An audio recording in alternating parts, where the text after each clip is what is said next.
Morning, YouTube. This is Chuck Jennels of CNS Mining and Manufacturing in northern Arizona. I'm doing this video because I've had a couple comments that wanted to know if I actually found nuggets or where I got them from. And what you're looking at here is two nuggets that we found over the years, and this isn't a new find by any means, but we found these on Turkey Creek. And I'm going to tell you a story about them. This one is, let me see, what is this? This is 7.719 grams, this nugget. And the story behind that one is we were on Turkey Creek. My dredging partner Cheryl said, well, how are you going to find gold? All those rocks down there. So we started using our dredge, and she got tired after we cleaned up 3 or 4 times and we had like 2 specks. So she grabbed a pan and went downstream in a piece of bedrock and started panning. And I checked with her about an hour later, and she had pulled like 8 pans of dirt out of there and didn't find anything. And that shows persistence. So in that 9th or 10th pan, she yelled, said, I think I got something, and started running up the creek towards me. And if you've seen us dredging, we have big rubber boots on to keep our feet kind of dry. And then she tripped with a pan in her hand and couldn't find the little piece of gold. Well, I grabbed the pan and started panning it down. There was about a 1/2 inch of black sand in that pan and this nugget. So I dredged all day and found 2 specks, and she went down and panned on the wrong side of the creek, getting 9 pans with nothing in it, and then finds a nugget.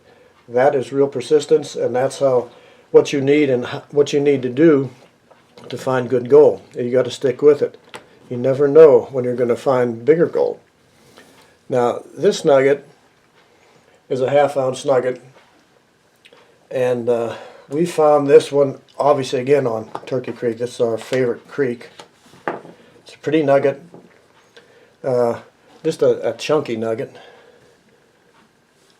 There we go. You see it just a little bit better there. We were dredging on Turkey Creek, and we had been dredging for 3 or 4 days up there, and found this. It was one of the best spots we've ever hit. We found this nugget and probably 10 or 12 pickers and about a 1/2 ounce of gold besides. But this nugget we didn't find till the last run of the last day, and it was down about 4 feet in the ground. And Cheryl asked me if I would hold her feet, and then she would lean down into the hole, and she did. And when she came up, I had to pull her up by her feet, and she had this in her hand. And what can I say? I mean, determination, and so we pulled out that nugget. So I need to show you one other thing here real quick.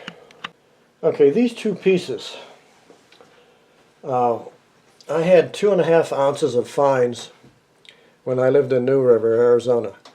And my neighbor next door to me, come to find out, he was a refiner, and he could refine my gold for me if I wanted him to. And we ended up trading a little work. I did some electrical work for him in his plant, and he took my 2.5 ounces and smelted it down and purified it. And this is 2 ounces of pure gold. It's 99.99% pure. And what you see beside it is the impurities that came out, which is 10 grams of silver that came out of that 2.5 ounces. So I ended up with gold and silver, and this looks like a Hershey's Kiss, but that's just the way it came out of the mold. You can see even a little, I don't know if you can see it or not on there. It's a little piece on the end of it here. That's part of where it was stuck in the mold when they poured it. So that's that part of it.